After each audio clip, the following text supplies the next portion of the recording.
Welcome to Story Tales. Please like this video and subscribe to Story Tales. I hope you enjoy the story. Let's begin. The dining room felt smaller than usual, packed with the weight of unspoken grudges and the smell of overcooked pot roast. Marla Keaton sat across from her mother, watching Lorraine cut her meat with sharp, precise movements that reminded Marla of everything cold about this house. "Pass the salt," Wesley said, not looking up from his plate. At 36, her older brother still acted like the world owed him favors. His golden hair had thinned over the years, but his entitled attitude remained as thick as ever. Marla reached for the salt shaker, her fingers brushing against the scratched wood of the table she'd helped pay to refinish 3 years ago, just like she'd helped pay for Wesley's car repair last month, and Elise's credit card bill the month before that. "How's work going, Marla?" Elise asked, her voice sweet as artificial honey. At 32, the youngest Keaton still played the helpless baby sister role to perfection. Her blonde hair cascaded over her shoulders in waves that cost more than most people's grocery budget. "Busy," Marla replied, cutting her meat into small pieces.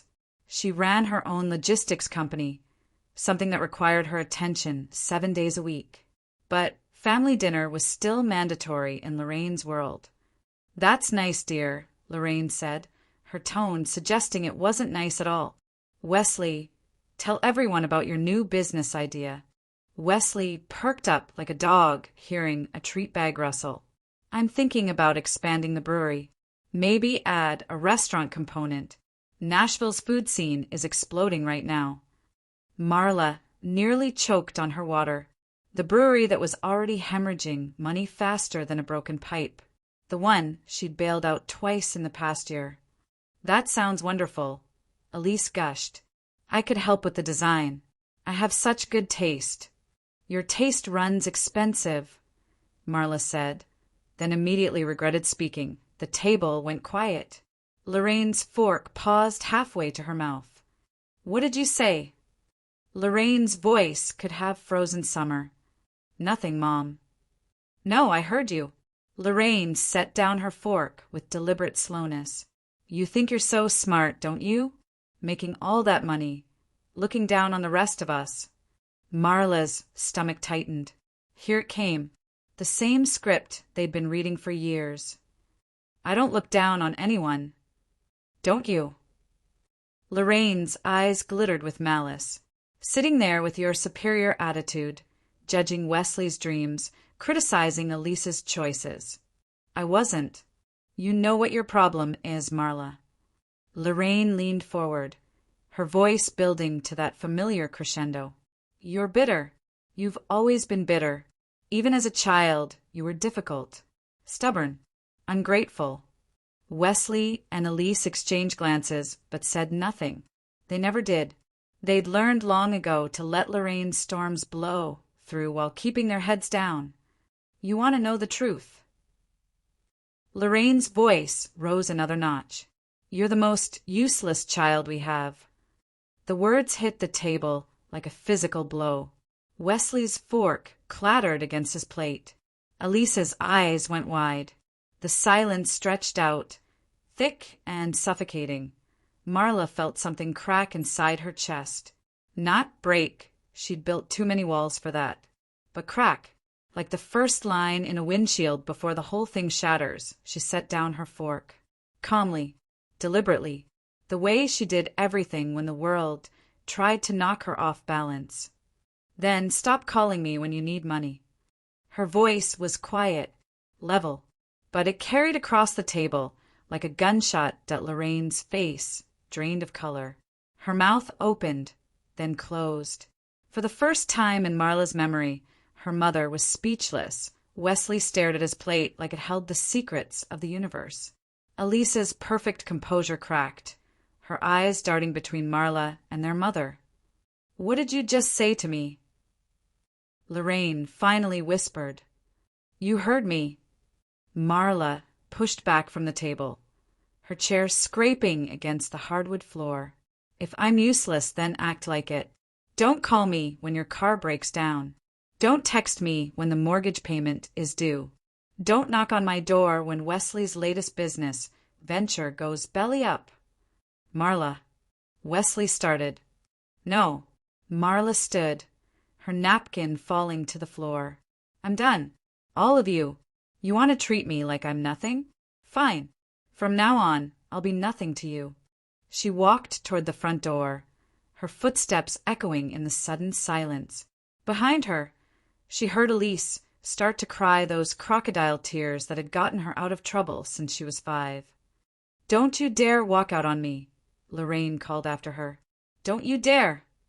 Marla paused at the door, her hand on the brass knob she'd helped pay to replace when it broke last spring. She turned back to look at her family one last time. Watch me. The door closed behind her with a quiet click that felt like the end of an era. Marla drove through Nashville streets, her hands gripping the steering wheel tight enough to leave marks.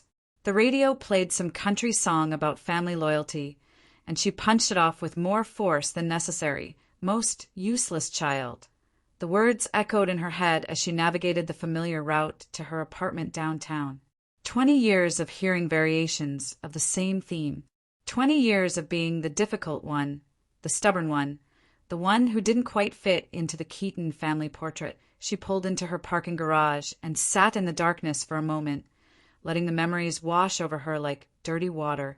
Growing up, Wesley had been the golden boy. Football star, homecoming king, the son who could do no wrong in Lorraine's eyes. When he struggled in school, it was because the teachers didn't understand his unique learning style. When he got arrested for underage drinking, it was because he'd fallen in with the wrong crowd. Elise had been the princess. Beautiful, charming, the daughter who would marry well and give Lorraine the grandchildren she dreamed of. When Elise's grades slipped, it was because she was too sensitive for the harsh world of academics.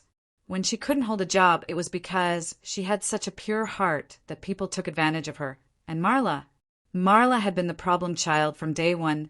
She remembered being 8 years old, asking why she had to do chores while Wesley got to play video games. Because life isn't fair, and the sooner you learn that, the better, Lorraine had said. Some people are born to work. Others are born to lead. Marla had learned the lesson well. Too well. By 15. She was working weekends at a local diner, saving money for college while Wesley played sports and Elise focused on cheerleading. When their father, Reed Keaton, had his first heart attack, Marla was the one who took a second job to help with medical bills. Wesley was too busy with football scholarships. Elise was too young and delicate. The night Reed died, Marla had been 19 and working 2 jobs while taking classes at Nashville State Community College.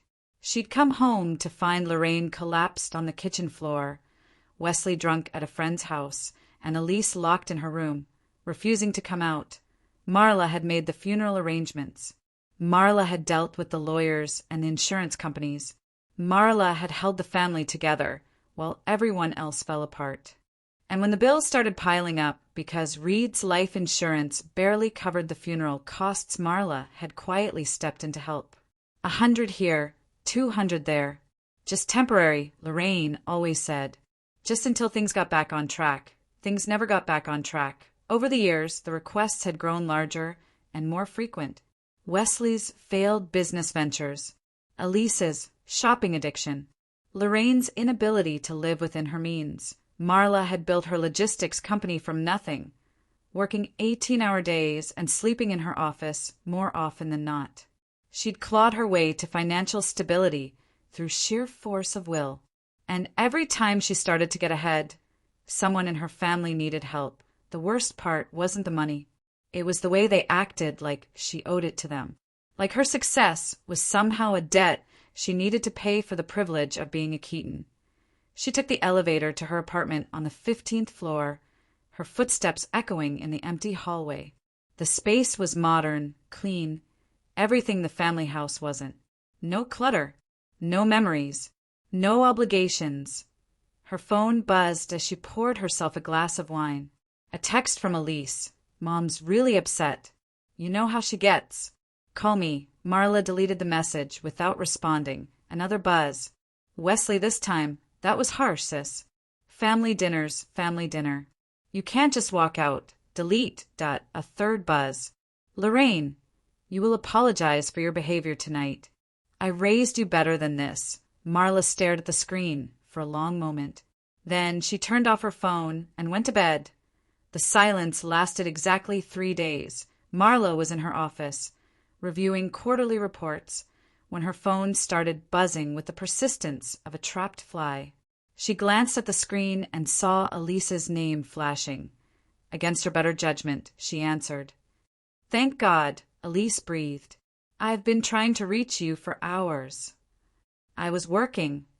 Listen, I need a favor. A small one. My rent's due tomorrow and I'm a little short. Could you maybe? No. The word hung between them like a slammed door. What do you mean, no? I mean no. N-O. The thing you say when someone asks for something you're not willing to give. Marla, come on. It's just $500. I'll pay you back next month when I get my first paycheck from the new job. What new job? Silence. Elise, what new job? Well, I'm still interviewing, but there are several promising opportunities. The economy's really picking up, you know. Marla closed her eyes and counted to 10. How long have you been unemployed? It's not unemployed, it's between opportunities. And anyway, that's not the point. The point is I need help, and you're my sister. Find another solution. Are you serious right now? Over what? Some stupid fight at dinner. Mom was just stressed. You know how she gets. This isn't about dinner. Then what's it about? Marla could have explained. She could have listed every loan, every bailout, every crisis she'd solved while being told she was difficult and ungrateful. She could have mentioned the years of working 2 jobs while her siblings partied, or the way Lorraine always found fault with everything she did. Instead, she said, "Figure it out yourself," and hung up. The phone rang again immediately. This time it was Wesley. Jesus, Marla. Elise is crying her eyes out. What's gotten into you? What do you want, Wesley? I want my sister back. The one who actually gave a damn about her family. That sister is busy. Look, I get it. Mom was out of line the other night. But you can't just cut us off. We're family. Are we? Of course we are. Listen, speaking of family, I need to talk to you about something. Mom's medical bills are piling up.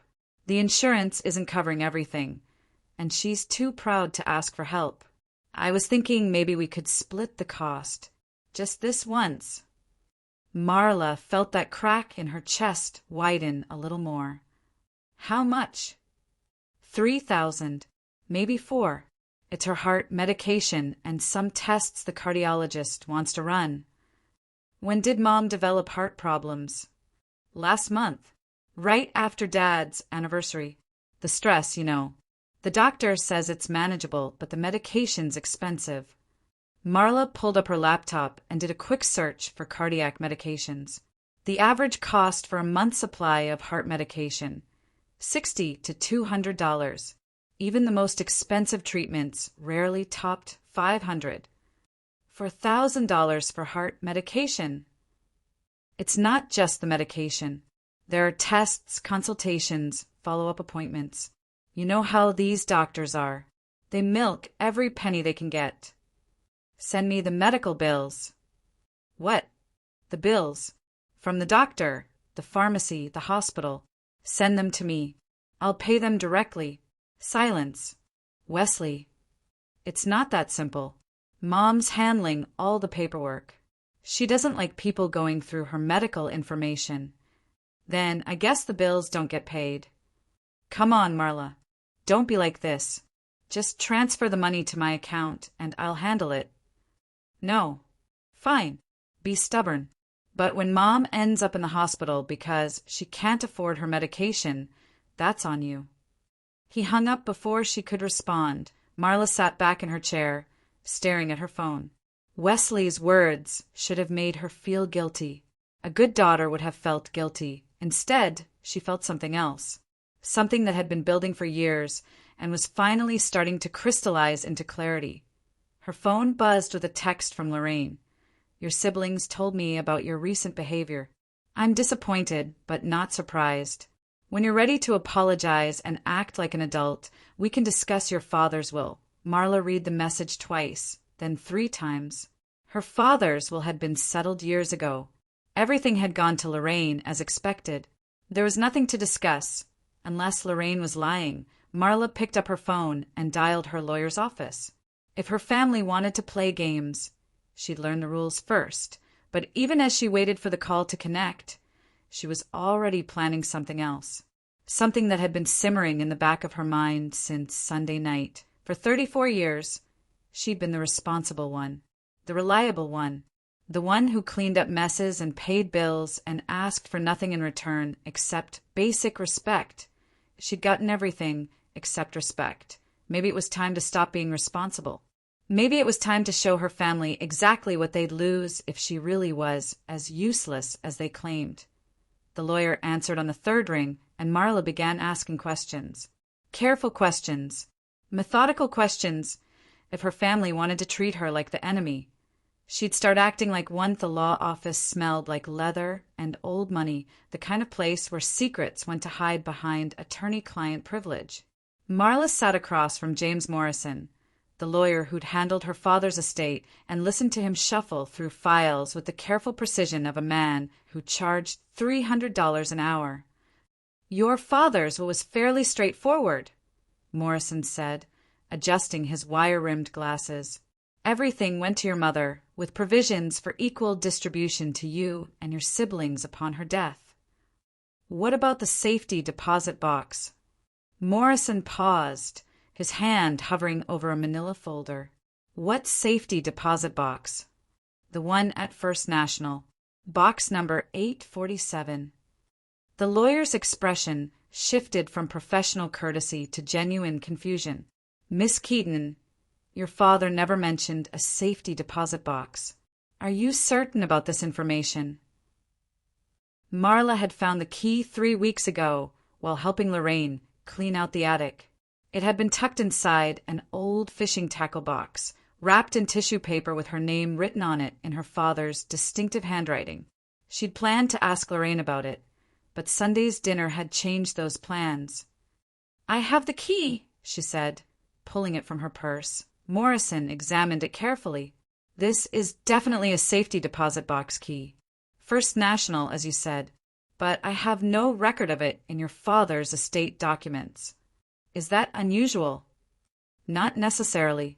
Some people maintain private safety deposit boxes for personal items, jewelry, documents, things they prefer to keep separate from their official estate.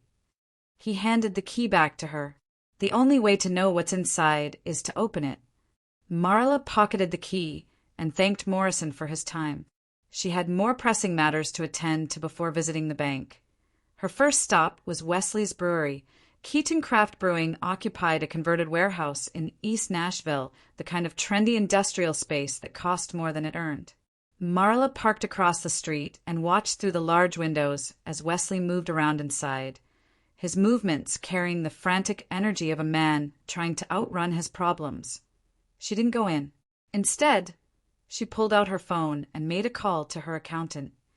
I need you to run a business credit report, she said. Keaton Craft Brewing, LLC. Personal or professional interest? Personal. Very personal. The report arrived in her email an hour later. Marla read it twice, then saved it to a secure folder on her laptop. Wesley wasn't just drowning in debt, he was already underwater and sinking fast. Equipment loans, supplier debts, back rent, unpaid taxes. The brewery owed more money than some small countries. Her next stop was Elisa's apartment complex, the Meridian Gardens promised luxury living at affordable prices, which in Nashville meant overpriced studios with granite countertops and no parking. Marla found Elisa's building and settled in to wait.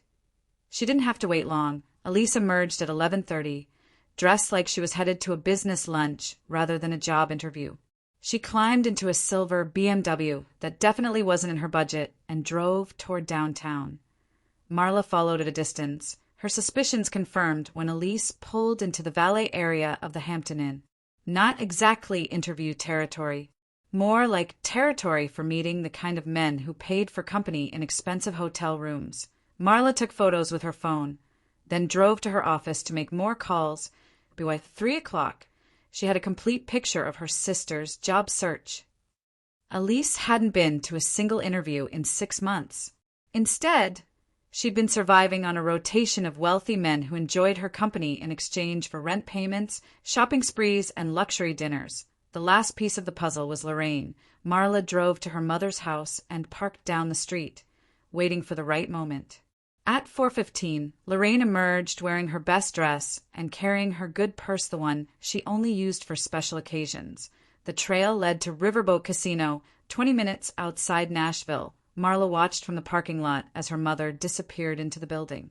She waited 2 hours, then followed the same path inside. She found Lorraine at a blackjack table, a small mountain of chips in front of her, and the focused intensity of a woman chasing losses with more losses. Marla hung back in the shadows, observing. Her mother wasn't a casual gambler. She knew the dealers by name. She had a system for organizing her chips. She played with the confidence of someone who'd been doing this for years. Marla left without being seen and drove home in silence. That night, she sat at her kitchen table with a legal pad and began making lists.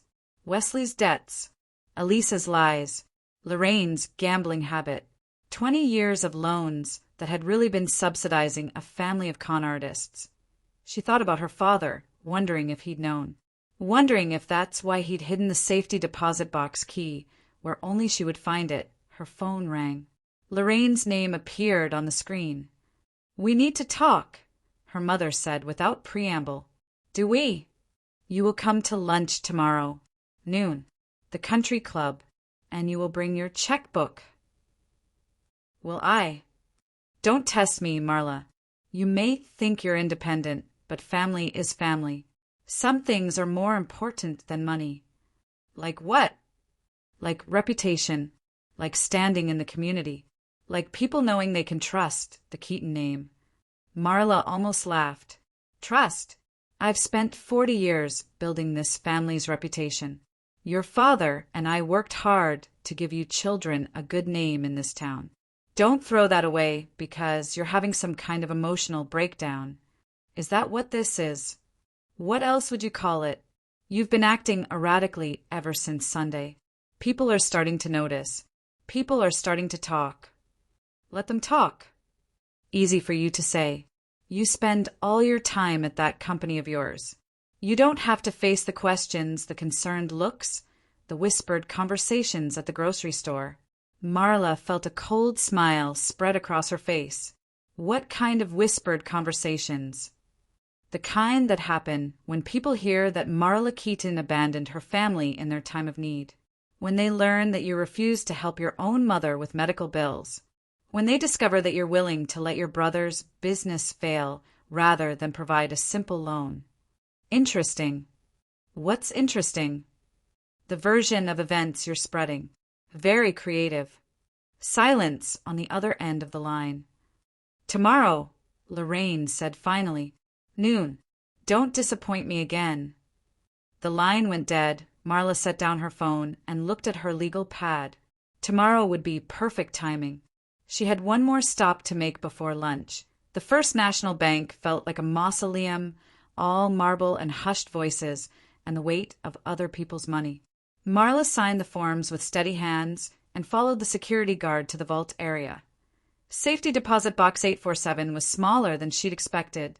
Tucked away in the bottom row, like a secret her father had been saving for the right moment, the key turned smoothly. Inside, she found a manila envelope, thick with documents, a small wooden box, and a letter with her name written on the outside. She opened the letter first. "Marla, if you're reading this, then I'm gone, and you've found the key I left for you. I hope you found it at the right time when you need it most. I've watched you grow into a woman I'm proud of, even if I didn't always say so. I've also watched your mother and siblings take advantage of your good heart, and I've said nothing because I believed family came first, that I was wrong. Family should protect each other, not prey on each other. You deserve better than what they've given you. In this box, you'll find everything you need to start over. The bonds are worth about $200,000. The real estate documents are for a property in Franklin I bought years ago. It's worth considerably more now. The investment account information is for funds I've been setting aside since you were 16. I couldn't bear to watch you work so hard while your siblings coasted. I know this might seem like favoritism, but it's not. It's recognition. You earned this through years of responsibility, sacrifice, and character. Your mother doesn't know about any of this. Neither do Wesley or Elise. What you do with this information is up to you. I love all my children, but I trust only one. Dadp.s. The wooden box contains your grandmother's jewelry. She always said it should go to the daughter who needed it least, but deserved it most. Marla read the letter 3 times before opening the manila envelope. Government bonds, real estate deeds, investment account statements. Her father had been building her a nest egg for years, hidden from the family that treated her like an ATM. The final total was staggering. Over $400,000 in assets, plus the jewelry. She put everything back in the box except the letter, which she folded carefully and slipped into her purse. Then she drove to the Brentwood Country Club to meet her mother. Lorraine was already seated at their usual table, positioned to see and be seen by Nashville's social elite. She wore her practiced smile and her best pearls, the picture of Southern respectability. "You're late," she said as Marla sat down. "Traffic." Lorraine signaled the waiter for menus. "I've ordered wine. You look like you need it." "I'm fine." "You're many things, dear, but fine isn't one of them." Lorraine's voice carried just enough volume to reach the neighboring tables. "I understand you're going through a difficult period. These things happen to women your age. Hormones, career stress, the biological clock. It's perfectly natural." Marla studied her mother's face. The concerned expression was flawless, practiced to perfection over decades of social navigation. "Is that what you've been telling people?" "I've been telling people the truth, that you're struggling with some personal issues and need time to work through them." "And what personal issues would those be?" "Well, you're 34 and unmarried. No children. You work too much and socialize too little. It's understandable that you might feel resentful of your siblings' happiness." The waiter appeared with menus and wine. Lorraine ordered for both of them without asking what Marla wanted. "I've spoken with Dr. Harrison," Lorraine continued once they were alone again. "He thinks you might benefit from therapy. There are some excellent practitioners in town who specialize in family dynamics and emotional regulation." "How thoughtful of you to arrange my mental health care." "Someone has to look out for you. You're clearly not thinking rationally." Marla sipped her wine and watched her mother perform. Everything was calculated: the concerned tone, the public setting, the implication that Marla was having some kind of breakdown that explained her recent behavior. "Tell me about your heart condition," Marla said that Lorraine's hand fluttered to her chest. "It's nothing serious, just some irregularities the doctor wants to monitor. The medication is expensive, but we'll manage somehow." "What medication?" "I don't remember the name. Something long and complicated." "And the tests?" "Various things. You know how doctors are, they want to run every test in the book." "I'd be happy to pay the bills directly. Just give me the doctor's information." Lorraine's smile tightened almost imperceptibly. "That's not necessary. Wesley's handling all of that for me. Wesley's broke." "Don't be ridiculous. He's going through a rough patch, but the brewery is turning around. His business is failing. He owes more than $250,000 to creditors." "Where did you hear that?" "I ran a credit report." Lorraine set down her wine glass with deliberate precision. "You did what?" "I ran credit reports on all of you." Very enlightening reading. The mask slipped for just a moment, revealing something cold and calculating underneath. Then it snapped back into place. "I don't know what game you think you're playing." "No game, just due diligence. You'd be amazed what public records can tell you about a person's finances. Their food arrived, providing a momentary interruption. Lorraine used the time to rebuild her composure. "Whatever you think you've discovered," she said quietly, "it doesn't change the fact that we're family. Families help each other, especially in difficult times. Like the difficult time when Dad died and I paid for his funeral. You were happy to help. I was 19 years old. I emptied my college fund to pay for a funeral you said the insurance would cover. The insurance didn't pay what we expected. There was no insurance. You let it lapse 6 months before he died." Lorraine's fork paused halfway to her mouth. "That's not true. I called the company yesterday. Funny thing about insurance, records, they keep them forever. You had no right." "I had every right. I paid the bills. I should have checked the coverage earlier. But I was naive enough to trust my own mother." They ate in tense silence for several minutes. Other diners glanced their way occasionally, sensing drama but unable to hear the specifics. "What do you want?" Lorraine finally asked. "I want the truth." "About what?" "About everything. Wesley's debts, Elise's unemployment, your gambling problem, the lies you've been spreading about me." Lorraine's face went pale. "I don't know what you're talking about." "Riverboat Casino. Yesterday afternoon. Table 7. You lost $400 in 2 hours. You followed me. I was curious about your heart condition. Amazing how well you looked for someone with cardiac issues." Lorraine glanced around the dining room, acutely aware of their audience. "Lower your voice." "Why?" "Afraid people might hear the truth." "The truth is that you're having a breakdown and attacking your own family." Marla pulled out her phone and scrolled to the photos she'd taken of Elise at the hotel. "Is this what you call Elise's job search?" Lorraine stared at the screen, her face cycling through shock, embarrassment, and finally anger. "Where did you get these?" "I followed her too. Very educational morning." "You've been spying on us." "I've been fact-checking. 20 years of your stories, and almost all of them were lies." "Not lies. Simplifications. You wouldn't have understood the complexities." "Try me." Lorraine straightened in her chair, pulling on the armor of righteous indignation. "Fine. You want the truth. The truth is that life is hard, and sometimes people make choices they're not proud of. Wesley's business is struggling because the economy is bad.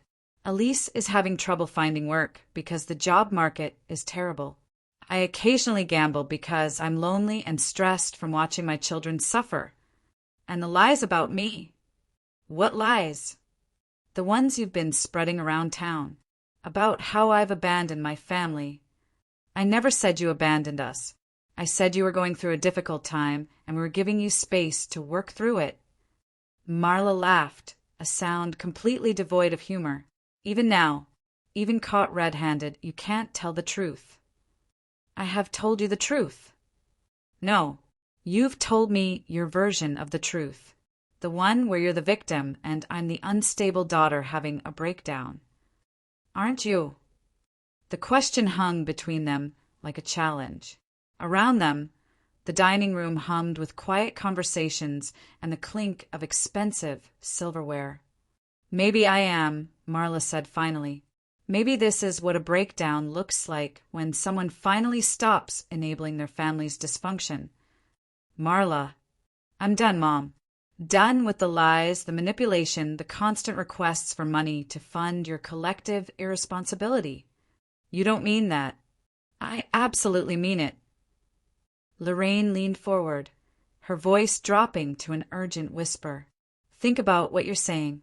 Think about the consequences. If you cut us off, people will judge you. They'll say you're cold, heartless. Is that really how you want to be remembered?" "I'd rather be remembered as heartless than as a fool." Marla stood and dropped 3 20s on the table, more than enough to cover both their meals. "Where are you going?" "Home. Enjoy your lunch." "We're not finished talking." "Yes, we are." Marla walked away without looking back, feeling the eyes of half the dining room following her exit. By tomorrow, the story would be all over Nashville society. Marla Keaton having a public argument with her mother at the country club. She found herself looking forward to it. The call came at 6 a.m., 3 days after the lunch at the country club. Miss Keaton, this is Detective Bradley with Metro Police. We need to speak with you about your mother. Marla sat up in bed, instantly awake. What happened? She's fine, but she was involved in an incident last night. Could you come to the station? An hour later, Marla sat in a sterile interview room, listening to Detective Bradley explain how Lorraine had been caught writing bad checks at 3 different casinos. The total amount was just under $5,000, small enough to avoid felony charges, but large enough to create serious problems. She listed you as her emergency contact, Bradley said. Claims you'll cover the restitution. Will I? That's between you and her. But if the casinos don't get their money back, they'll press charges. Marla looked through the glass window at her mother, who sat hunched in another interview room, looking older than her 62 years. Can I talk to her? 5 minutes. Lorraine looked up when Marla entered, her eyes red-rimmed and desperate. Thank God you're here. This is all a misunderstanding. The checks were good when I wrote them. My deposit just hasn't cleared yet. What deposit? From the estate settlement. What estate settlement? Lorraine's mouth opened and closed like a fish gasping for air. There's no estate settlement, Marla said. There is no money coming. There never was. You don't understand. I understand perfectly. You've been gambling away money you don't have, writing checks you can't cover, and expecting me to clean up the mess. It's just $5,000. For you, that's nothing. For me, it's the price of 20 years of lies. I'm your mother. Yes, you are. And this is what you've become. Marla stood to leave. Wait. Lorraine grabbed her arm. You can't just leave me here. What will people say? They'll say exactly what you've trained them to say. That Marla Keaton is cold and heartless and abandoned her family in their time of need. Please, I'm begging you. Marla looked down at her mother's hand, clutching her arm, the same hand that had pointed accusingly at her every Sunday dinner, that had gestured dismissively whenever Marla tried to defend herself, that had signed her name to 20 years of empty promises. You called me the most useless child you have, Marla said quietly. Prove it. Handle this yourself. She walked out of the police station and drove straight to Morrison's law office. I need to discuss something, she told the lawyer. Something about my father's estate that my mother apparently forgot to mention. Morrison listened as Marla explained about the safety deposit box, the hidden assets, and her father's letter. When she finished, he leaned back in his chair with a thoughtful expression. This changes things significantly, he said. If your father deliberately excluded these assets from his will, and if he intended them specifically for you, then your mother has no legal claim to them. She doesn't know they exist. Then I'd suggest keeping it that way until you decide how you want to proceed. I want to proceed by setting up a trust, something that can't be touched by family members with gambling problems. Morrison smiled. I think that's very wise. That evening, Marla sat in her apartment reading her father's letter for what felt like the 100th time. She'd always wondered if he'd understood what was happening in their family, if he'd seen through Lorraine's manipulations and Wesley's entitlement and Elisa's helplessness. Now she knew he had. Her phone rang. Wesley's name appeared on the screen. Mom's in jail, he said without preamble. I know. What do you mean, you know? I mean, I was there when they arrested her. And you just left her there. I did. Jesus Christ, Marla. What's wrong with you? Nothing's wrong with me.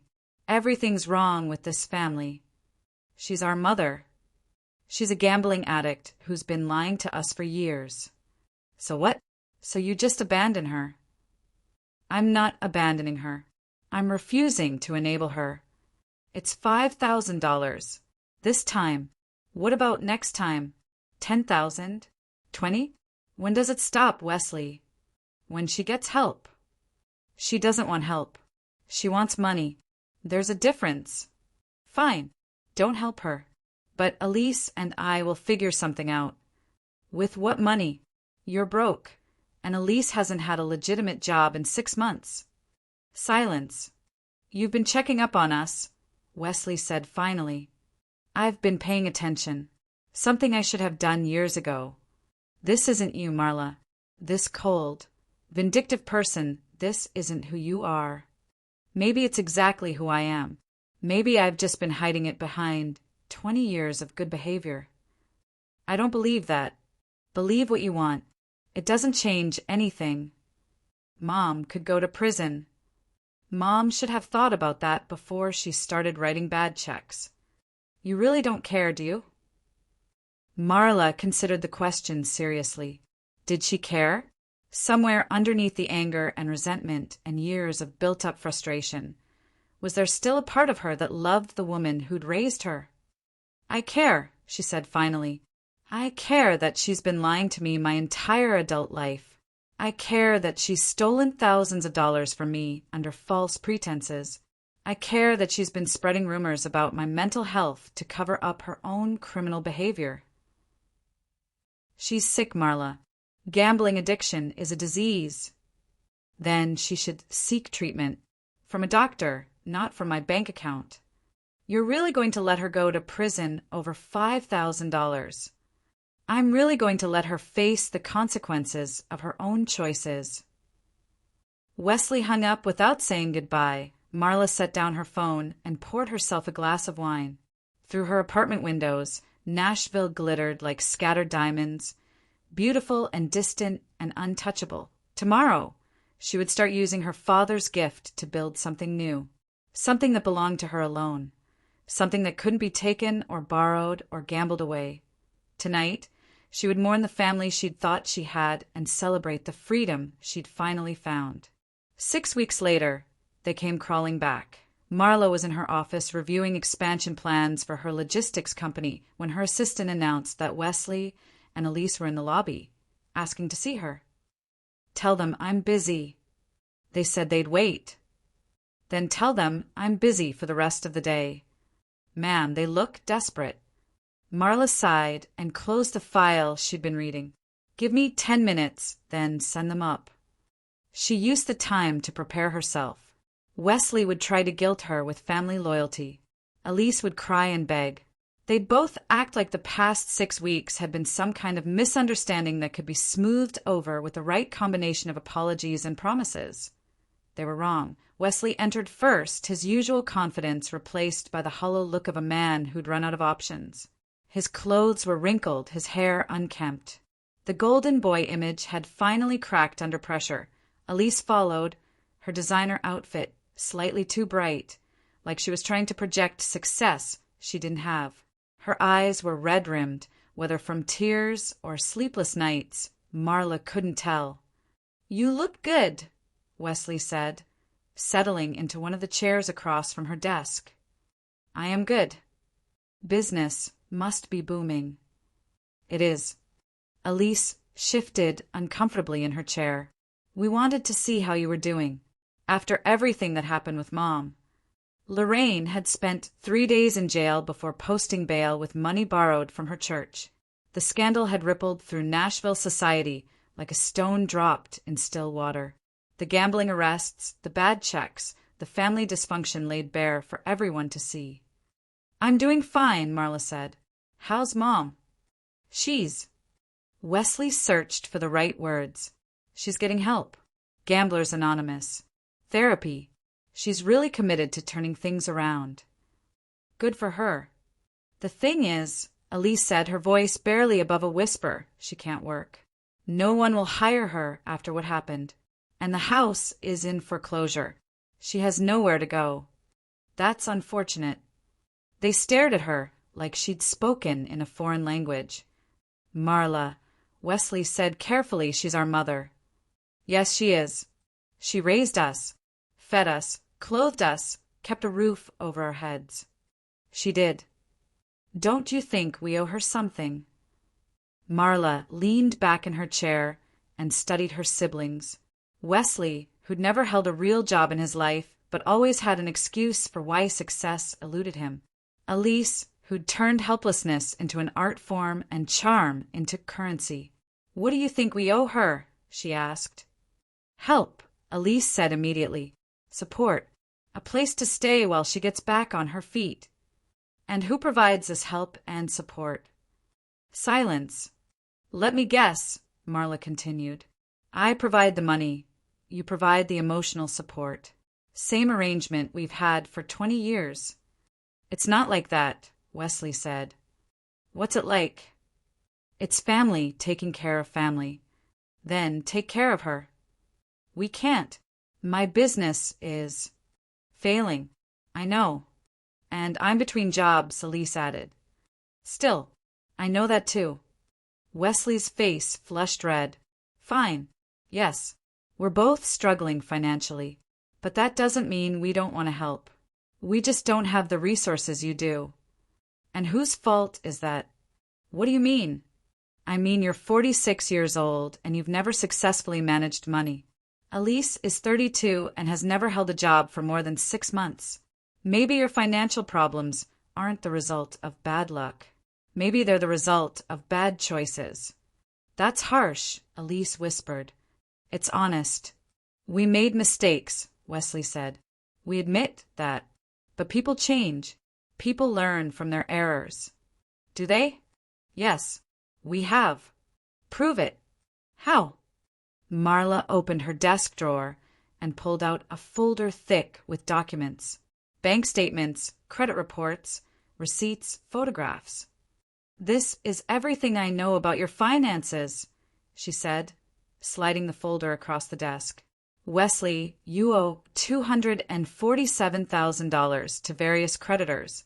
Your brewery loses money every month and has no realistic prospect of profitability. You've borrowed against your house, your car, and your future. Wesley opened the folder and stared at the papers with growing horror. Elise, you haven't filed a tax return in 3 years. You've been living off money from men you meet in hotel bars. Your credit cards are maxed out. Your rent is 3 months behind, and you're facing eviction next week. Elise's face went white. How did you? I hired investigators. Professional ones. They're very thorough. You had us investigated. Wesley's voice rose to nearly a shout. I had you audited. There's a difference. This is insane. We're your family, not your enemies. Are you? Of course we are. Then why have you been lying to me for 20 years? Wesley slammed the folder shut. We haven't been lying. We've been struggling. You've been lying about struggling. There's a difference between needing help and being willfully irresponsible. So what do you want from us? Elise asked. Groveling? Confessions? Public humiliation? I want honesty. We're being honest. No, you're being desperate. There's a difference. Marla stood and walked to the window overlooking downtown Nashville. The view reminded her of everything she'd built, everything she'd accomplished without help from anyone. Here's what's going to happen, she said without turning around. You're going to leave my office. You're going to go home. And you're going to figure out how to solve your problems without me. Marla, I'm not finished. She turned to face them. You called me useless. Mom said I was the most useless child she had. From now on, treat me like it. Don't call me. Don't ask me for money. Don't expect me to clean up your messes. You can't be serious, Elise whispered. I'm completely serious. What about Mom? What about her? She'll be homeless. Then she'll learn what homeless feels like. This is cruel, Wesley said. This is consequence. She's 62 years old. She's 62 years old and has been lying to me since I was 19. She's had 43 years to figure out how to be an adult. What if something happens to her? Then something happens to her. They stared at her in shocked silence. "You've changed," Elise said finally. "No, I've stopped pretending. This isn't who you are. This is exactly who I am. I'm the daughter who paid for Dad's funeral when you were too busy to help. I'm the sister who bailed out Wesley's business 3 times while he blamed everyone but himself for its failures. I'm the family member who enabled all of you for 20 years while you called me difficult and ungrateful. We never meant." "Yes, you did. You meant every word, every insult, every dismissal, every time you made me feel like I was lucky to be included in this family instead of the other way around." Marla walked back to her desk and sat down. "You have 30 seconds to leave my office," she said calmly.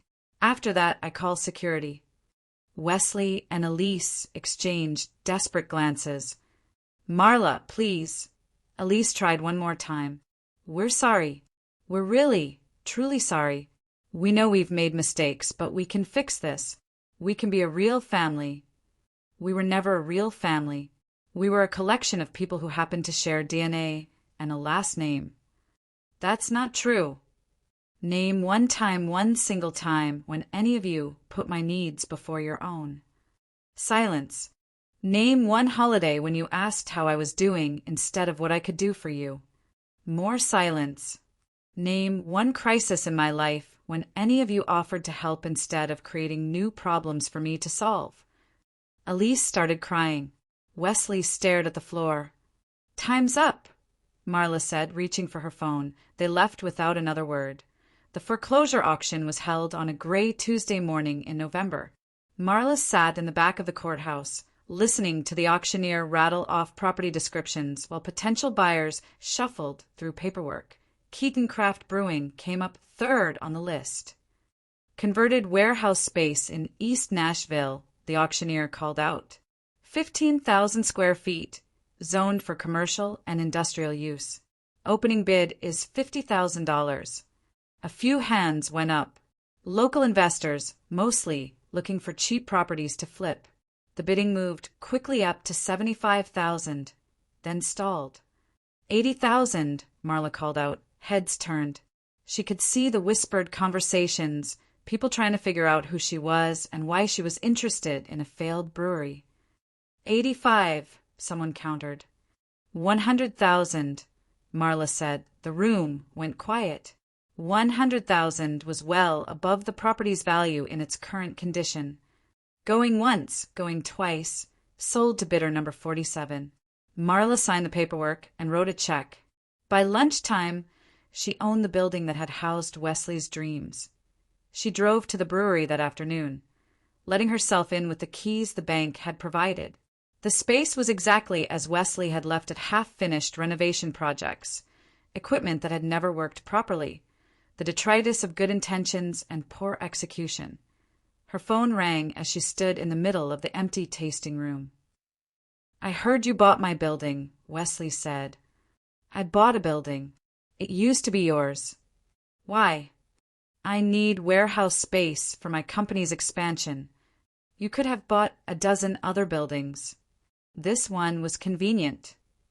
"Bullshit. You did this to hurt me." "I did this to help myself. If it hurts you, that's a side effect." "What are you going to do with it?"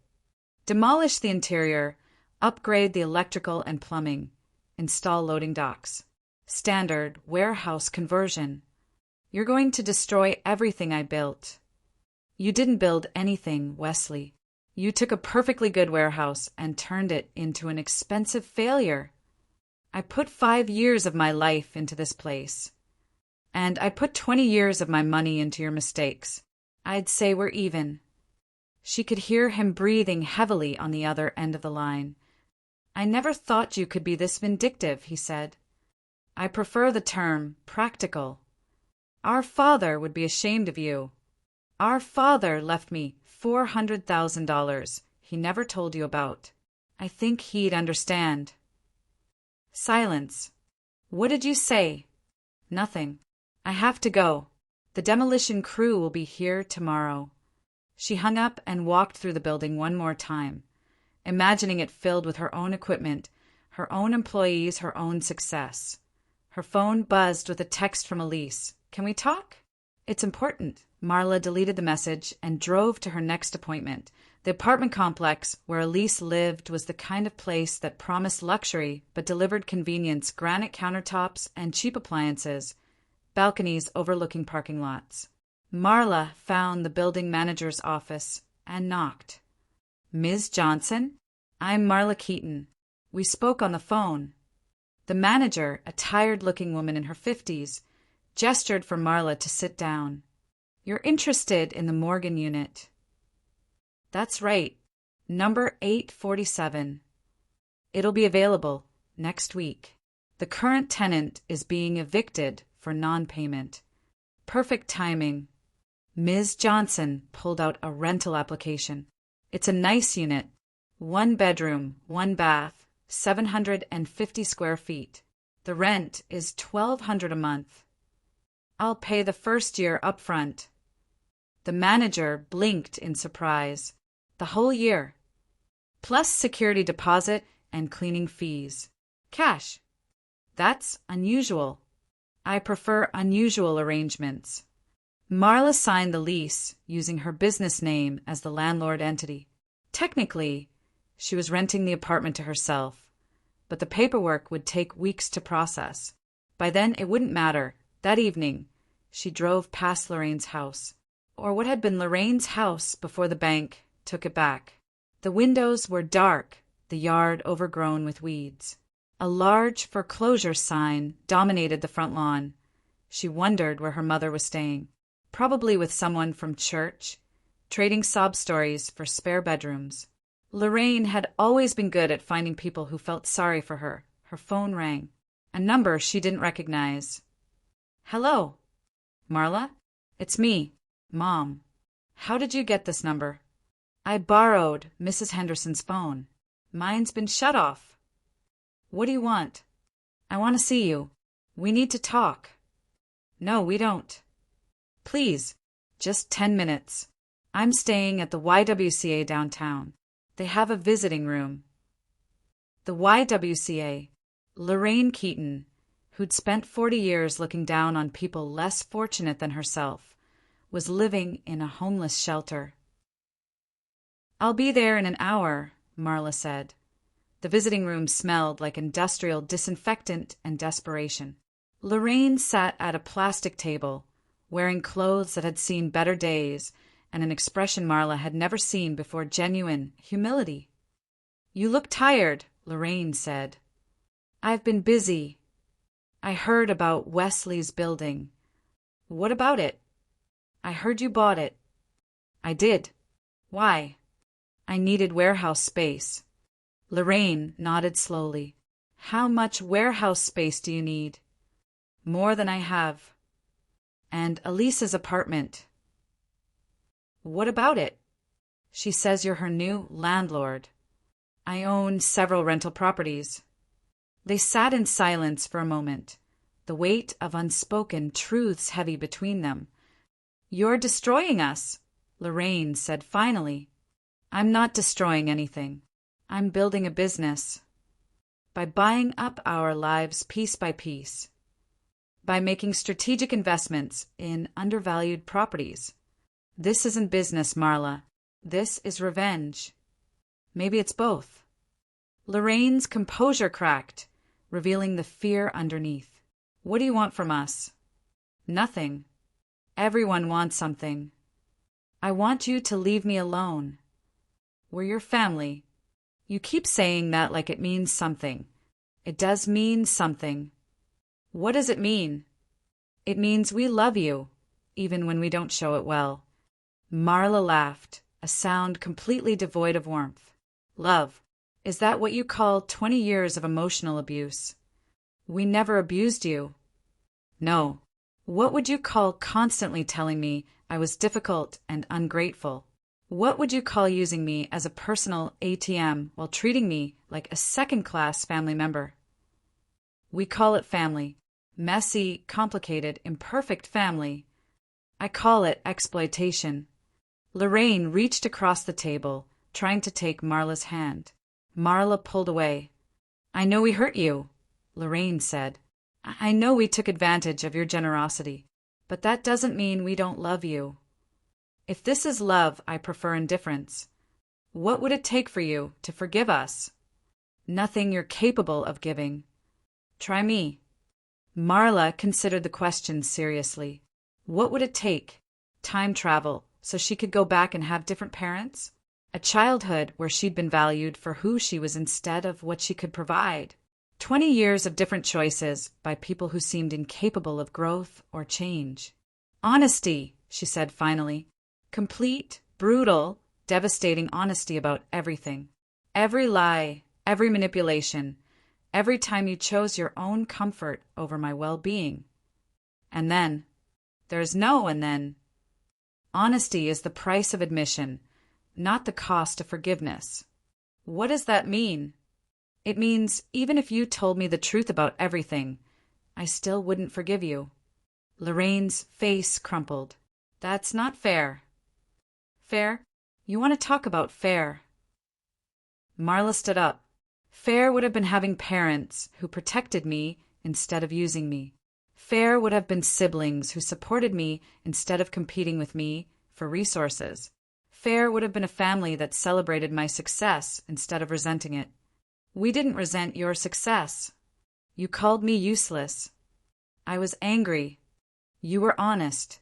Finally, after 62 years, you were honest about how you really felt. That's not how I really feel. Yes, it is. And you know what? I'm grateful for the honesty. It freed me to stop pretending we were something we never were. Marla walked toward the door. Where are you going? Home. To my life. The one that doesn't include any of you. Marla, wait. Please. She paused at the door. I'm not coming back, Mom. Not for Christmas, not for emergencies, not for funerals. This is goodbye. You don't mean that. I absolutely mean that. What if I get sick? What if I die alone? Then you'll die the same way you lived as a consequence of your own choices. Christmas Eve arrived with the kind of cold snap that made Nashville feel like a real winter city instead of a southern pretender. Marla spent the morning in her office, reviewing quarterly reports that showed her company's most profitable year ever. The expansion into 3 new states was ahead of schedule. The warehouse conversions, including the former Keaton Craft Brewing Building, were operating at full capacity. Her father's hidden inheritance had been the seed money for an empire she was building brick by methodical brick. Her assistant knocked on the door. Miss Keaton, your brother is here. He says it's urgent. Marla sighed and closed her laptop. Send him in. Wesley looked worse than he had 6 weeks ago. Thinner, older, worn down by the weight of consequences he'd never learned to carry.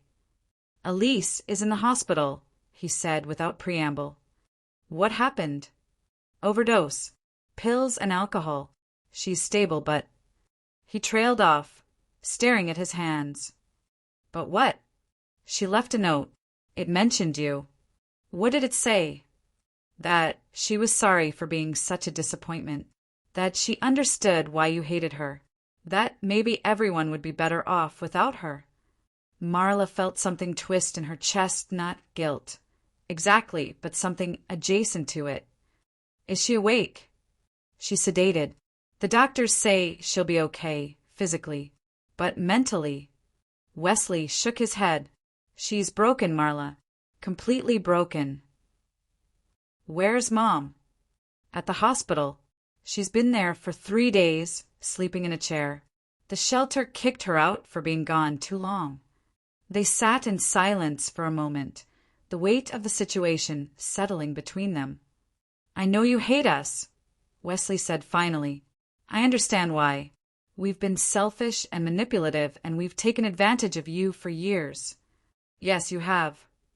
But Elise, she's sick. Really sick. Not just the addiction, but mentally. She needs help. So get her help. With what money? I'm bankrupt. Mom's homeless. The insurance won't cover residential treatment. That sounds like a problem you need to solve. Wesley stared at her like she'd spoken in a foreign language. You really don't care, do you? I care that she's suffering. I don't care enough to fix it for her.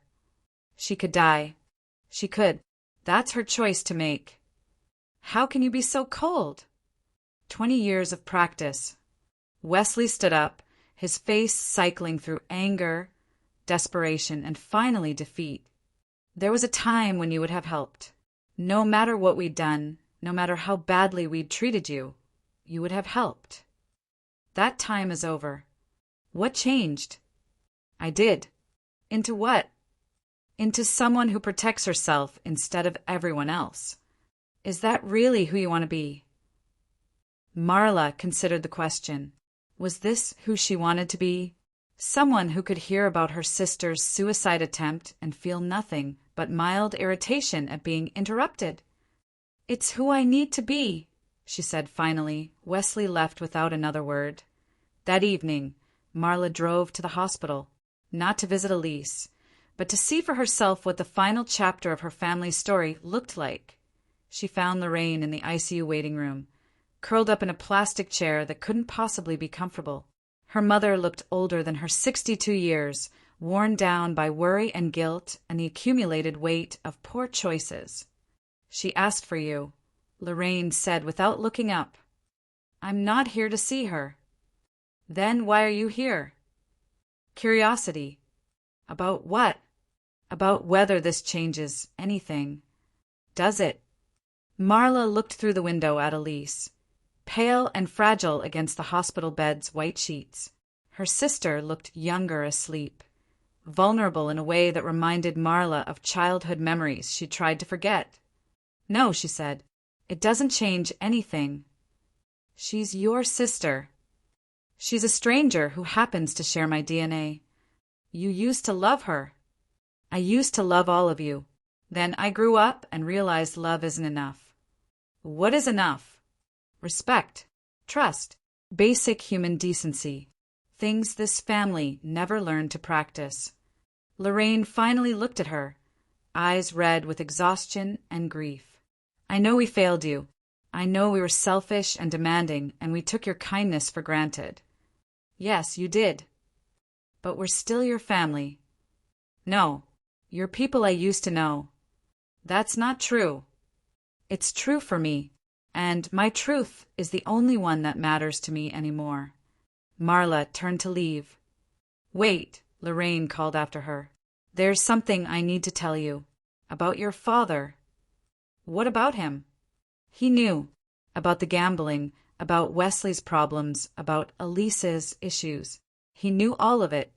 And he was going to leave everything to you. Not just the money in the safety deposit box, everything. The house, the savings, all of it. What changed his mind? I did. I begged him not to. I told him it would destroy the family, that Wesley and Elise needed something to fall back on. I convinced him that you were strong enough to take care of yourself. Marla absorbed this information without visible reaction. Why are you telling me this now? Because I want you to know that he saw you. Really saw you. He knew you were the only one of us worth saving. And you convinced him not to save me. I convinced him to save all of us. I thought that's what families did. Families protect the innocent, not enable the guilty. I know that now. Too late. Yes, too late. Marla walked away for the second time that day, leaving Lorraine alone with her regrets and her sleeping daughter and the consequences of a lifetime of poor choices. 3 days later, she received a text from an unknown number. Elise is being transferred to a state facility for psychiatric evaluation. Thought you should know. Wesley. Marla deleted the message and went back to work. On New Year's Eve. She stood on the balcony of her apartment and watched fireworks light up the Nashville sky. Somewhere in the city, her family was probably gathered together, sharing their misery and blaming her for their problems. She felt nothing about that except relief. Her phone buzzed with a call from an unknown number. She almost didn't answer. Hello, Marla? It's Mom. How did you get my number? I wanted to wish you a happy new year. Consider it wished. Are you alone? Yes. So are we. That's your choice. Is it really so impossible to forgive us? Even a little? Marla looked out at the city lights, thinking about forgiveness and family and the price of holding grudges. Mom. Yes. Family should protect. You never did. I don't forgive and I don't forget. She hung up and turned off her phone. The fireworks continued to explode overhead, beautiful and temporary, celebrating the end of one thing and the beginning of another. Marla went inside and poured herself a glass of wine. Tomorrow she would start the second year of her life as an orphan by choice, building something that belonged entirely to her. Tonight, she would celebrate the death of the daughter who'd tried so hard to earn love from people incapable of giving it.